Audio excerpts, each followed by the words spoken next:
All right, guys, I wanted to break something down for you guys and show you guys a little bit on how we do things and how things can get a little bit creative when you are trying to buy a house, and some of these strategies that we may use that I figured could be helpful for some of you guys. So one of the most common questions I get, I would say personally for me and a lot of the leads that I work with, is they have a home that they need to sell in order to go buy their new home. So what does that mean? That means they would be what's called a contingent offer, which means they are contingent on purchasing their new home in the event that their current home has been sold.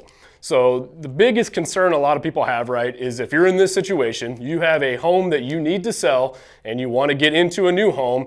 You don't want to put your current home up on the market until you find a new one because you're afraid your current home's going to sell too fast. It goes under contract. What happens? Oh my gosh, we're homeless and we don't have a place to go, right? Probably the biggest concern I get from a majority of my clients. So this is where things get interesting. I'm going to map it out for you guys today and just give you an idea of what this looks like. Obviously, every transaction can look a little bit different. I recently just closed on a contingent offer that we had to get a little creative on. The sellers had a couple kids. They had a beautiful home, a little too small. They wanted to upgrade, get some property on some acreage.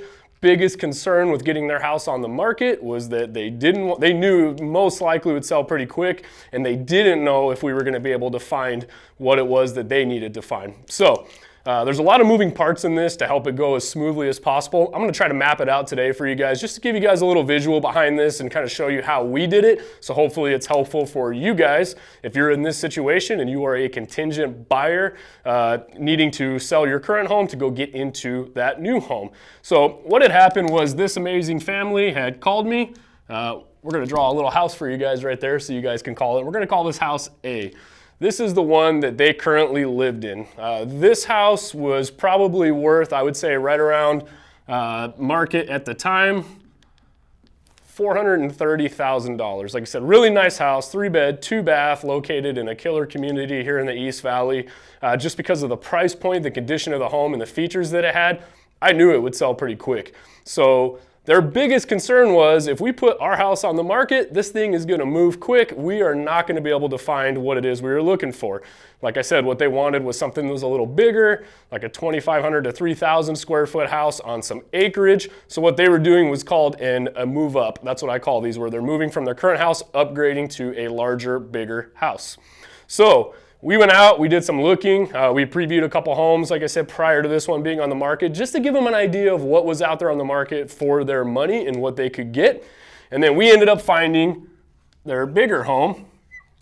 I'm gonna draw this bigger for reference for you guys from their current one.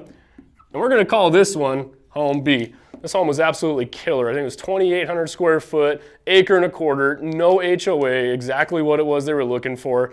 Thing was absolutely beautiful. So of course, here's the predicament we're in now, right? They have a house that they absolutely love, which was this one right here that we found, but we still needed to sell their current house. And as you guys know, houses on the market today, they are not moving. Most likely this house was going to be flying off the shelf pretty quickly. So of course they're freaked out. Hey, can we get out of here as quick as possible? There was even talks of them taking a little bit of a hit, right? Wanting us to basically just pay cash for their house at a discounted value to guarantee the sale to get them out of there. So what we did was step one, I actually shopped this out to some of our investors that do pay cash for houses. The downside was this house didn't really qualify for that. This one was in great shape, absolutely killer condition, didn't really need any work or anything like that. On market, it made sense to sell this one because they were going to net as much money as possible. However, I did get some pricing from some of my investors that do buy houses for cash that would have kept this most likely as a rental property. They still pay a pretty fair market value, but the name of the game on this one was they needed as much money as possible to buy this one. So what we did was I lined up 3 cash offers on this one for them as a baseline. So we knew what the contingency was going to be. If we couldn't sell this one on market quickly, at least we knew we had some backup cash offers for them as a fallback plan. They would have left a little money on the table, but it was a guaranteed sale as is so that they could move forward with this one. So here's where we got creative. We went back to listing agent on house number B, which is the one that they wanted to purchase, and I had a conversation with them. I gave them the address of basically house A, their current home, said here is what I think it is going to sell for in current market value. We actually got creative on this one and we listed it a little on the lower side of what I felt it would sell for to generate some interest because, again, remember, We had to get this house under contract and this one sold as quickly as possible. We didn't have the luxury of sitting for days on market. If we would have priced this thing sky high, it could have turned off some potential buyers and it could have basically expended the sale out on a little bit longer than what it should have. So we priced it competitively, but right in the line with market value. We put this one, like I said, we got the photos, we got it pretty much ready to go. I went back to agent number A and said, listen, here's the deal. I'm gonna put this one up for sale. I already have 3 cash offers guaranteed on this property, which I had showed listing agent on B, the home that they wanted, to guarantee that I can get this home sold. I said, however, what we would like to do is go on the market with this one. If you're willing to give me 5 days to get this home up on the market, get it listed, and get it under contract within 5 days in an attempt to bring these guys a higher offer, we would love that, and we'll go under contract with you guys on your house. If that's not an option on this one, we can go under contract now with you, and we'll take one of the cash offers because they really want this house and they're willing to leave a little money on the table. We went back and forth. We had some dialogue on the pros and cons. Obviously, the risk to this seller is that I don't get their house up on the market on time. We don't get their house under contract on time. And then obviously, this guy just wasted a lot of time with this house off the market going under contract with this. So this is where communication between a buyer's agent and a listing agent is absolutely key. If you guys have an agent on either one side of these, if you have an agent representing you as a buyer or you have an agent representing you as a seller, it is extremely important to make sure that they're great at communication, they have a great personality, and they're creative with different ideas to try to put deals like this together, because these don't need to be all that complicated, and these are a very common situation for a majority of the buyers in the market right now. So what we did was, to sweeten the pot, we shortened our inspection period up on this one. In Arizona, standard is 10 days.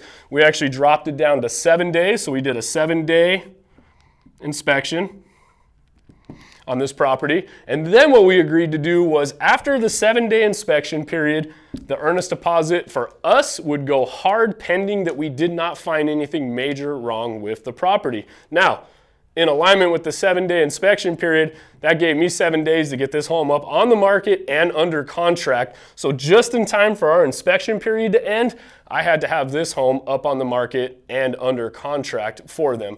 So after a little bit more communication on this one, I actually got listing agent on the home number B, the one my buyers wanted, to agree to it. So we officially went under contract. I immediately ordered the appraisal and I immediately ordered the home inspection to get started on this process.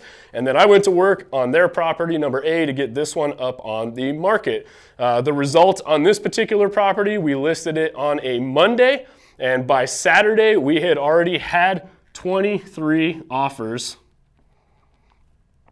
on this property. This property, we started out at a $430,000, actually it was $429,900, just under $430,000 list price on this property.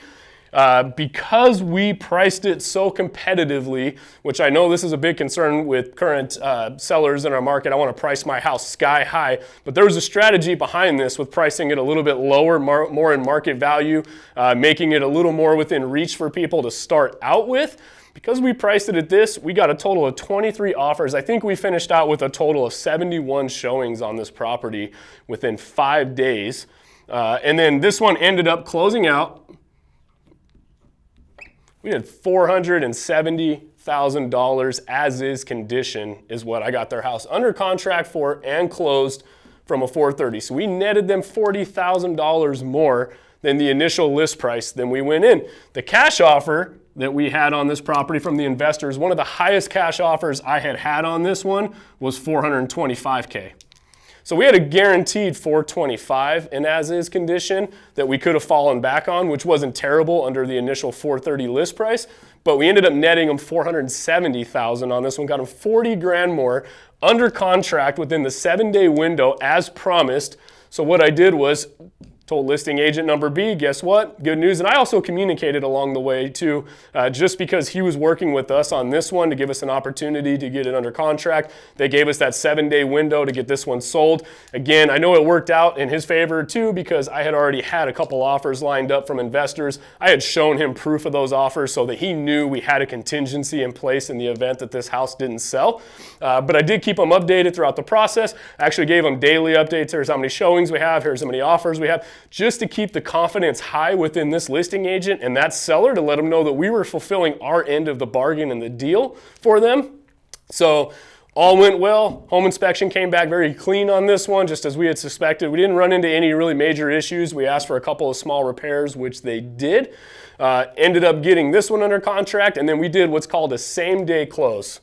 So same-day close. And what that looks like is the date that we had set when we initially went under contract on the home that they wanted to buy, the larger property B, what we did was we utilized a title company on that one. And then what we did was, to keep things as easy as possible, we wanted to keep both transactions within the same title company since we were working on a same-day close. So essentially what that means is when this transaction, because it's contingent on A closing, they needed the funds from the sale of A to close on their new property B, and we were going to do this within the same day. Now, the beautiful part of one of the offers that we accepted for offer number A was we actually negotiated a 2-week leaseback, which means that these guys were able to close on their property, get their cash, go over, close on property number B, and they were able to stay in this property for up to 2 weeks to get all their things moved out, get it cleaned, get it painted. We agreed that if they gave us a free 2-week lease back, we actually had an offer at $475. Wasn't as clean, it was a little higher. We took the $470 with a free 2-week lease back because that was important to my sellers/buyers. So what we did was we kept these in-house, so the title company immediately closed on this property first, and then what they did was wired the funds right over and closed on this transaction next. It all happened within a period of 2 hours. Super seamless process. So, at the end of the day, this is one way that you guys can get creative. If you guys are in this position where you guys have a property that you need to sell, you're worried about going on the market, keep in mind, just because you guys go into coming soon or you guys go on the market doesn't always mean you have to accept an offer right away. Also keep in mind that it's okay sometimes to price your house strategically and competitively. I know in this market right now, some houses are going for crazy money. So I get sellers sometimes that are like, hey, well, my neighbor's house down the street went for this. I want to beat that by $20,000. Sometimes that's not the best strategy because buyers are savvy, right? They know what's going on in the market. They know prices have been inflating like crazy right now. We actually, over the last couple months, starting in May, have began to see a little bit of a slowdown. The market is still appreciating. However, in the Queen Creek area where I'm at, we had the market increase about 29% last year, where we're going to get back to normal about 10 to 11 now as inventory begins to catch up a little bit and we start to stabilize now. We are still extremely short on inventory. Prices are still climbing. They're just not going to most likely be climbing at the rate that they did last year. So if you're smart about the way you price your house, if you don't go in and price it way over what market value is in hopes that some buyer is just going to show up and pay the price without any issue, sometimes that can happen. But my personal opinion, because we priced this thing strategically, we made it appealing to a lot of buyers. We still priced it to where it looked like a great deal. We generated a bunch of interest, and we had a bunch of people now become emotionally connected to this house because they took the time to go see it. They wrote an offer, and the end result was we got 23 offers on this property. I'm confident if we would have started at a $470 price point, sky high, we probably most likely wouldn't have ended up with as many options as we did, as many offers as we did, and negotiating the terms that we were able to negotiate, such as an as-is sale, $470 with a free 2-week leaseback. Again, it's all because we went in on a reasonable list price, and I advised them most likely, hey, at worst, we have a $425 cash as is. We really have nowhere to go but up from here. Let's start it from that baseline and work our way up and let the market do its thing, and that was the end result. They ended up selling their house. They got free 2-week lease back to get their things moved out, get the house prepped and ready for the new buyers, and in the meantime, they were able to move into their new home. And again, in summary, we made all of this happen without their current house being on the market. Now, it doesn't always work out this way. Sometimes the market is complicated. Sometimes houses do fly off the shelf. Sometimes it's going to be hard to get a listing agent or a seller of a property to accept your offer, knowing that you have to sell your current house and it is not currently on the market. But again, because we did a little give and take, because we had great communication, because I was able to show this listing agent that I have a pocket offer right now from an investor at a guaranteed this price, that we will take it. I would just like the opportunity to net them a little more money on market. He was reasonable. He understood that as well. We set it up to be a win-win transaction for both parties, and the deal ended up going absolutely flawless. you know, they sold their house, they got a very fair price, and they also got the home that they wanted after we showed them. So just a cool idea for you guys. If you guys are out in the market right now, if you guys are in this position, just another strategy you guys may be able to deploy.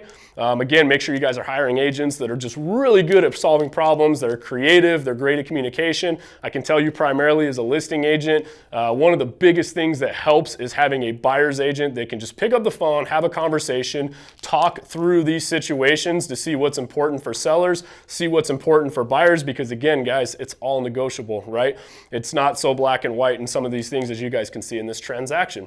So hopefully that was helpful for you guys. I wanted to kind of share a little bit about some of the strategies. I'll try to share a little bit more of these for you guys as we go on. These are just some of the ways we try to get creative for some of our clients to make transactions happen. And as always, if you guys actually have any properties that may need a cash offer, they might be a fix and flip opportunity, maybe you have a renter in there and you're looking to sell it with the renter in place, drop me a DM. We are always looking for properties. We're looking for investment properties. We also work with a handful of investors that are able to make cash offers on these properties. So anything you guys got, I would love to see it. Shoot it over my way. Feel free to give me a call, text, DM, drop me the address. I would love to be your potential buyer for some of these. And as always, if you guys have a home to sell or a home to buy, we would love the opportunity to sit down and have a discussion with you guys about your options. As you guys can see, deals can get complex, but they don't need to be challenging. Everything is a negotiation. So hopefully this video was helpful for you guys. I appreciate you guys watching. I appreciate you guys always tuning in and giving me some feedback on some of these. If there's anything else you guys would love to see, drop me a DM and I will try to make some videos on it. As always, guys, get out there, crush it. All right, hopefully you guys are finding some value in some of the videos you guys are seeing from me. If you guys do find the value, I would like you guys to like and subscribe. If you guys know of any agents that could use some of these tips, tricks, or anything like that, feel free to share it with them. And I will be dropping more videos like this coming soon, so keep an eye out for them.